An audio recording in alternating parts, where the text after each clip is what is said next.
বৃহস্পতিবার দুপুর 2টা নাগাদ হঠাৎ দক্ষিণ দিনাজপুর জেলার হরিরামপুর ব্লকের গোকর্ণ গ্রাম পঞ্চায়েতের মোশন পশ্চিম পাড়ায় ভয়ানক আগুন লেগে যায়। মুহূর্তে আগুনে ভস্মীভূত হয়ে যায় 6টি বাড়ি। তবে দিনে দুপুরে এই ঘটনা হওয়ায় সাধারণ মানুষের কোনো হতাহতের খবর নেই।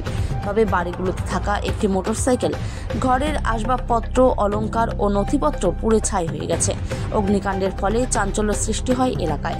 আগুন নেভানোর কাজে হাত লাগায় স্থানীয়রা। খবর দেওয়া হয় হরিরামপুর থানায় এবং ফায়ার ব্রিগেডে। ঘটনার খবর পেয়ে ঘটনাস্থলে উপস্থিত হয় বিশাল পুলিশ বাহিনী। আসে ফায়ার ব্রিগেড। ততক্ষণে এই আগুনে পুড়ে ছাই হয়ে যায় 6টি বাড়ি। এছাড়াও ক্ষতিগ্রস্ত হয় আরও 7-8টি পরিবার। স্থানীয় মানুষ, ফায়ার ব্রিগেড এবং পুলিশের তৎপরতায় আগুন নিয়ন্ত্রণে এসেছে। তবে আগুন লাগার নির্দিষ্ট কারণ জানা যায়নি। এই অগ্নিকাণ্ডের ফলে নিঃস্ব হয়ে পড়েছে পরিবারগুলো। স্থানীয়দের কথায় প্রায় কয়েক লক্ষ টাকা ক্ষয়ক্ষতি হয়েছে এই অগ্নিকাণ্ডে। এর পাশাপাশি ফায়ার ব্রিগেড ঘটনা দীর্ঘক্ষণ পরে আসায় ক্ষোভের সঞ্চার হয় স্থানীয়দের মধ্যে। কোথায় কি করে কি হলো? আগুনটা তো প্রথমে বাইরে ঘরে পালা ছিল, ওখান থেকে আগুনটা লেগেছে।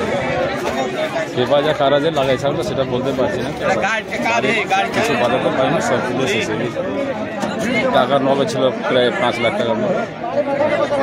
জিনিসপত্র ছিল টোটাল প্রায় 17-18 লাখ টাকার মতো। জমি জায়গার দলের ফলের ডকুমেন্ট যা ছিল সব পুরো সব নষ্ট হয়ে গেছে। কতগুলো পরিবার? আমাদের 5টা পরিবারের। 5টা পরিবার। আর গাড়ি টাড়ি কিছু ছিল? হ্যাঁ, গাড়ি একটা পুড়ে গেছে আমার ভাইয়ের। আর কি কি ক্ষতি হয়েছে? ক্ষতি কাগজপত্র যা ছিল সব তো পুড়ে শেষে। বাড়ি ঘরে কিছু নেই, সব পুরো ধ্বংস হয়ে গেছে।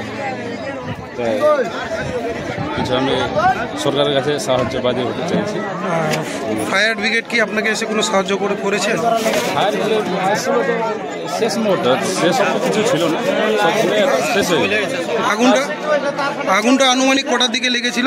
আগুনটা প্রায় 2টোর দিকে, 1:30 কি 2:45 নাগাদ যেরকম আগুনটা লেগেছিল। আচ্ছা, আমাদের বাড়িতে ছিলাম না, বাড়িতে আমার মেয়েকে ডাক্তার দেখাতে লেগেছিল। ওখানে আসিল প্রায় জামাটা খুলে দেখছিল, বাইরে থেকে আগুন লেগেছে। এটা মুহূর্তের মধ্যেই সব পুড়ে শেষ হয়ে গেছে। টোটাল 4টে পরিবারে কতজন সদস্য আছেন আপনারা? 5টা পরিবারে সদস্য,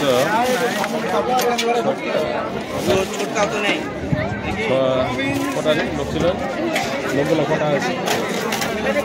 আচ্ছা, আমার পরিবারে আমরা 6 জন। কারোর কি বাড়িতে কোনো ক্যান্ডিডেট ছিল? পরীক্ষার ক্যান্ডিডেট ছিল?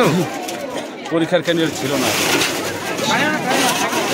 আমাদের ভাইয়ের যা ছিল ওই উচ্চ মাধ্যমিক পড়িয়েছিল, সব ওই অ্যাডমিট ফেলে যা ছিল সব সার্টিফিকেট সব শেষ হয়ে গেছে।